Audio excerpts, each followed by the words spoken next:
Hello, everyone, and welcome to the Perseverance Mindset Podcast. I am your host, as you know me, John Zadzer. We're coming to you once again live from our famous dialogue den where clarity meets courage. Today marks part 4 of our ongoing special series of the financial Cold War between the United States and China. And are we about to witness the art of the trade deal?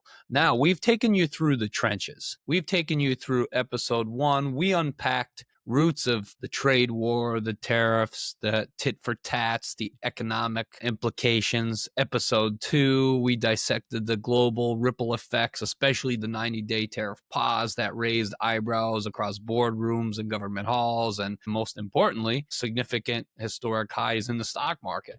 We dove into how global markets brace for impact and what prolonged economic standoff can mean for America's middle class and for our consumers and consumers' wallets. But today, something has shifted. For the first time, we may be witnessing an early sketch of what I'd call, again, the art of the trade deal. Yes, amid rocking boats and crashing waves, some feared that this economic ship would just tip right over on its side for good. But today, it looks like someone just grabbed the wheel. So are we witnessing the calm after the chaos, or the beginness of calm going into the chaos? For months and months, both sides publicly claimed there were no talks, none. The president had claimed there was nothing to discuss with China about, and China's president's minister said no, there was no trade talks going on, no communication. Now, none. Not behind closed doors, not even whispered over international calls between the two countries. In fact, China's ministry flatly said this. As we know, they haven't had any engagement with U.S. trade envoys or officials in over a year. Likewise, President Trump declared in April that there was nothing to talk about with China unless China came forward first, standing firm. But now, has a door cracked open? The door is cracked open, so what changed all of a sudden? According to multiple reports from the Wall Street Journal, The Guardian, the Financial Times this week, Beijing quietly floated the idea of cooperating on something unexpected: fentanyl regulation, as a gesture of goodwill to potentially restart broader trade discussions. Yes, you have heard that correctly, Perseverance pioneers. A door is opening. So, with that, here's where the drama really starts. For months, the official line was this: no talks, no summits, no envoys, just cold silence between Washington and Beijing. But behind that silence, something was stirring. On Tuesday, word leaked that multiple diplomatic sources that China had initiated indirect communications, not through official U.S. channels, but via Swiss and Singapore intermediaries. Yes, you heard that correct. And you heard that right. Neutral territory was used to test the waters, like dipping a toe in a stormy sea. The olive branch, a proposal to collaborate on fentanyl crackdown enforcement. What a great gesture. That might seem niche, but it's politically explosive. Why? Because fentanyl is the third rail in American politics at the moment, especially after the election of the new president. Communities across the U.S. are devastated and destroyed, and for years, Washington has accused Chinese suppliers of flooding the black market. A gesture to cooperate here isn't just symbolic, it's strategic disarmament. Is this the form of the détente we were talking about in our last episode? Is it China saying we're willing to talk shortly after the U.S. Treasury confirmed it had received what they called a substantive inquiry from Chinese counterparts? That's code for the door isn't just creaking open, it's been pushed ajar. So President Trump, never shy with that spotlight, seized a moment at a rally in Pennsylvania. He said, and I quote, "We're open to a deal with President Xi of China. He's a smart guy. We'll get something done, but only if it's great for America." Again, standing firm. And we applaud the president for that.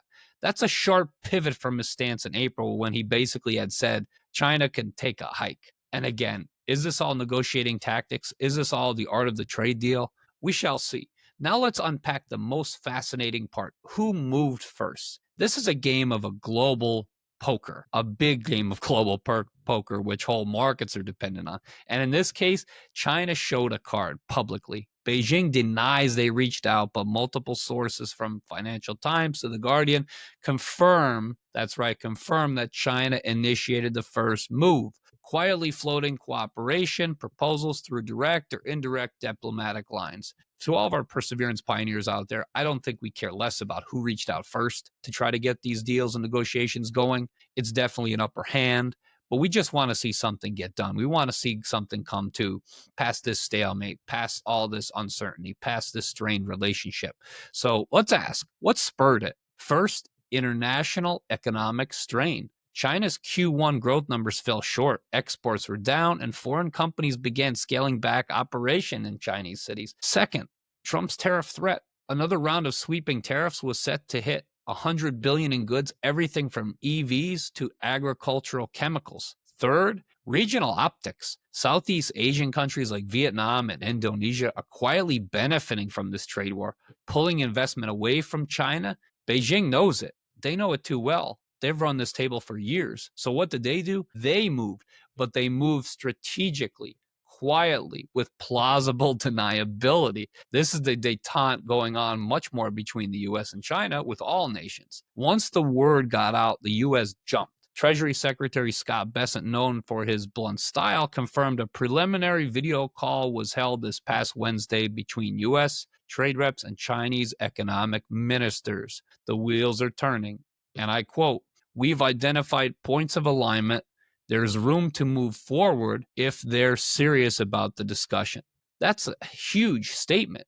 It's the first signal from the Trump administration that they're willing to recalibrate, not just retaliate. Again, are we witnessing this deal before our very eyes? We shall see, perseverance pioneers. Now, the markets, when they heard this news, they caught the scent. Now, here's where things start to ripple out. The markets responded like thunder after a lightning flash. Wall Street, edgy from months of uncertainty, breathed a sigh of relief. It was like a fresh breath for them hearing such news. The Dow Jones average climbed nearly 300 points in one afternoon. NASDAQ popped 1.2%, driven by chip makers and AI firms. We've discussed that many other episodes that the United States needs to win this AI war, this AI arms race. And AI firms depend on stable export chains. Even agricultural stocks, especially soybean and corn futures, jumped by over 3%, betting on a possible re-entry into Chinese markets. And it wasn't just American traders watching. European traders were watching. Japanese indexes rose in tandem with Germany's DAX and Japan reacting positively to the diplomatic thaw. Meanwhile, U.S. corporate lobbyists who had gone silent in frustration re-engaged. The U.S.-China Business Council reportedly sent an internal memo to member companies Thursday morning advising them to prepare contingency frameworks for resumed bilateral engagement. Huge.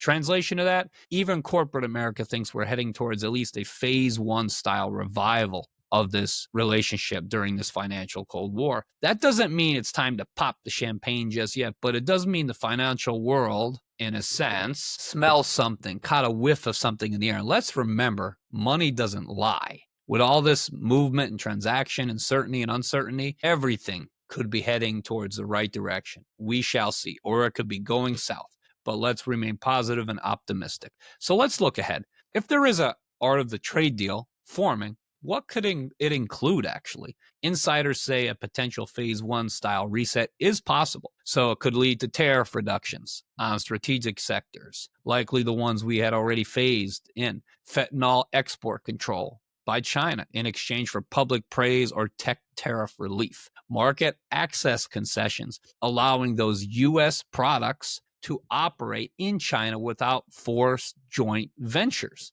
This could also lead to semiconductor safeguards. China may agree to transparency over chip procurement. It's huge. This is great stuff. None of this is guaranteed, but for the first time in a year, first time over the past few months, first time over the past 100 days, there seems to be some certainty coming too. And that is great progress. Perseverance pioneers, Let's call it what it is. It's a potential breakthrough.